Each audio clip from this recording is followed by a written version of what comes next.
அத்துணை கடனை நான் சுமந்து கொள்கிறேன், நான் பொறுப்பேற்கிறேன் யா ரசூலல்லாஹ், நீங்க இந்த ஜனாசாவை தொழுவிக்கணும் என்று நபியிடத்தில் வேண்டிக் கொண்டதன் பின்னாலே நபி அவங்க உம்மத்தின் மீது எவ்வளவு இரக்கம் உள்ளவங்க.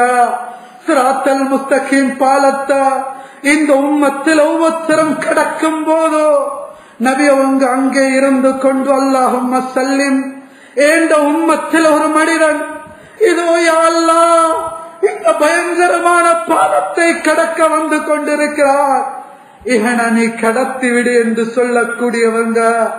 உம்மத்தி உம்மத்தி என்று மௌத்துடைய நேரத்திலே உம்மத்துடைய சிந்தனையோடு மௌத்தான நபி அவங்க கடனுடைய ஜனாதா வரும்போதோ அதை என்னால தொழுவிக்க முடியாது என்று ஒதுங்கிக் கொள்வாங்க என்றால் கடனுடைய பாரதூரம் எவ்வளவு இருந்து கொண்டிருக்கிறது என்பதைத்தான் நாம் உணர வேண்டும்.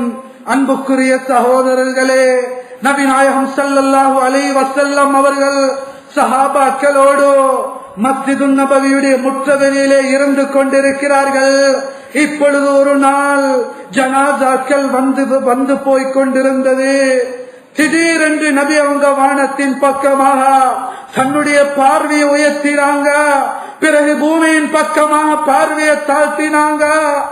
நபி அவங்க சுப்ஹானல்லாஹ் சுப்ஹானல்லாஹ் என்று நபி அவங்க சொல்லிவிட்டு மிகவும் பயங்கரமான ஒரு எச்சரிக்கை இந்த பூமி லோகத்துக்கு இறங்கிவிட்டது என்று சொன்னாங்க. சஹாபாக்கள் கேட்டாங்க, யா ரசூலல்லாஹ் அவ்வளவு பயங்கரமான எச்சரிக்கை என்ன யா ரசூலல்லாஹ் என்று கேட்ட போது நபி அவங்க சொன்னாங்க, ஃபவல்லதி நஃப்ஸு முஹம்மதின் பியதி, இந்த முஹம்மதுடைய உயிர் யாருடைய கையில் இருக்கிறதோ அவன் மீது சத்தியமாக சொல்லுறேன் என்று நபி அவங்க சொல்லிவிட்டு சொன்னாங்க, லவ் அன்ன ரஜுலன் குதில ஃபீ சபீலில்லாஹ், ஒரு மனிதன் அவனுக்கு கிடைக்கக்கூடிய மிகப்பெரும் பாக்கியம் தான் ஜிஹாதிலே அவனுடைய உயிர், அவனுடைய ரத்தம் ஓட்டப்படுகிறது, ஷஹீதாக்கப்படுகிறான். பிறகு இவனுக்கு உயிர் கொடுக்கப்படுகிறது. மீண்டும் இவன் ஷஹீதாகட்டும், மீண்டும் இவனுக்கு உயிர் கொடுக்கட்டும், அமல்கள் செய்யட்டும். ஆனால் மீண்டும் இவன் ஷஹீதானாலும் கூட கடனுடைய பொறுப்போடு மட்டும் இவன் மௌத்தாகுவான் என்று சொன்னார். இவன் சொர்க்கலோகம் செல்றது கஷ்டமாக அமையும் என்ற கருத்தா கண்மணி நாயகம் முஹம்மது ஸல்லல்லாஹு அலைஹி வஸல்லம் அவங்க சொன்னாங்க.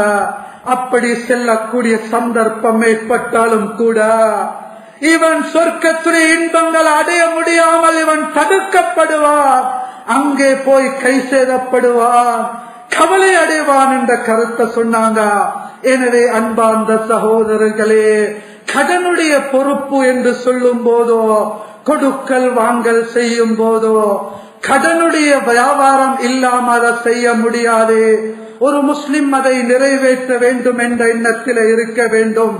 அது என்னுடைய கடமை என்பதாக அவர் எழுதி சாக்கிகளோடு வைத்திருக்க வேண்டும். நான் மௌத்தாகிவிட்டால் இந்த கடனை அடைப்பதற்குரிய வழிவகைகளா அவர் வசியத் செய்திருக்க வேண்டும். கடனுடையவங்க என்ன செய்ய வேண்டும்? நபி நாயகம் ஸல்லல்லாஹு அலைஹி வஸல்லம் அவங்க சொன்ன ஒரு ஹதீஸ ஹஜ்ரத் அலி ரலியல்லாஹு அன்ஹு சொல்றாங்க. அதை சொல்லி குத்பாவை முடித்துக் கொள்கிறேன். அலி ரலியல்லாஹு அன்ஹு சொல்றாங்க, ஒரு மனிதனுடைய கடன் அது உஹது மலை அளவோ எவ்வளவு தான் அதிகமாக இருந்தாலும் சரிதான், யாரு இந்த துவாவை ஓதி வாராங்களோ கண்மணி நாயகம் ஸல்லல்லாஹு அலைஹி வஸல்லம் அவங்க இந்த உம்மத்தில கடன் உள்ளவங்க ஓதி வரும்படி சொன்ன ஒரு துவா. இந்த துவாவை யாரு ஓதுறாங்களோ அல்லாஹ் ஜல்ல ஷானுஹு தஆலா எத்தனை கோடி ரூபாயோடு கடன் இருந்தாலும் அல்லாஹ் அதனை அடைப்பதற்குரிய வழிவகைகளா உதவி அல்லாஹ் செய்வான். அதுதான் அல்லாஹும்ம க்ஃபினி பிஹலாலிக அன் ஹராமிக் வஅக்னினி பிஃضلிக அம்மன் சிவாக். اللهم اكفني بحلالك عن حرامك واغنني بفضلك عمن سواك என்ற லேசான துஆ உலமாக்களை அணுகி யாரு ஓதி வாராங்களோ அல்லாஹ் அவர்களுக்கு உதவி செய்வான். எனவே கடன் உள்ளவங்க அதை நாங்க ஓதி வரும்போதோ கடனை அடைப்பதற்குரிய வழிவகைகளை அல்லாஹ் வழி செய்வார்.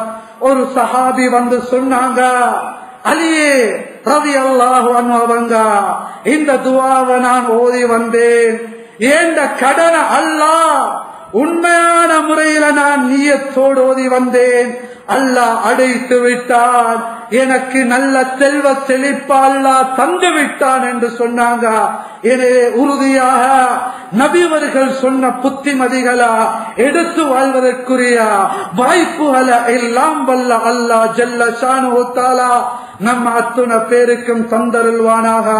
கிருபையுள்ள நாயனேயா அல்லாஹ் எம்முடைய பாவங்களை மன்னித்தருள்வாயாக. எம்ம பெற்ற வளர்த்த தாய் தந்தையர்கள் முஸ்லிம்கள் அத்துணை பேருடைய பாவங்களை குற்றங்களை மன்னிப்பாயாக. முஸ்லிம்களுக்கு உயர்ந்த கண்ணியமான கௌரவமான வாழ்க்கையை தருவாயாக. யா அல்லாஹ் எங்கள்ல யாருக்கும் கடனோடு மட்டும் கடனை அடைக்க முடியாம, கடனை அல்லது அதற்குரிய வழிவகைகளை செய்யாம மட்டும் எங்கள பூமியிலிருந்து எங்களோட ரூஹனை பிரிய வைத்து விடாதே அல்லாஹ். கடன் இல்லாத நிலைமையில, யாருக்கும் எந்த ஒரு கடனும் பொறுப்பும் இல்லாத நிலைமையில, மௌத்துடைய நேரத்தில் கலிமாவோடு லா இலாஹ இல்லல்லாஹ் முஹம்மது ரசூலுல்லாஹ் என்ற கலிமாவோடு மௌத்தாகக்கூடிய பாக்கியத்தையும் நாளை கியாமத்துடைய நாளையிலே கொடூரமான பயங்கரமான நரகத்திலிருந்து பாதுகாப்பு பெற்ற மக்கள் எங்கள் ஆக்கி வைப்பாயா. ஆமீன் ஆமீன் யா ரப்பல் ஆலமீன். அஸ்ஸலாமு அலைக்கும் வரஹ்மத்துல்லாஹி பரகாத்துஹு. அன்பான சகோதரருக்கு ஒரு அன்பான வேண்டுகோள். இந்த பயான் சம்மான் கோட் பள்ளியில் ரெக்கார்ட் செய்யப்பட்டதாகும். மேலும் இந்த பயானை www.redmasjid.com வெப்தளத்திலும் கேட்கக்கூடிய வசதிகளும் உண்டு என்பதை அறிய தருகிறோம்.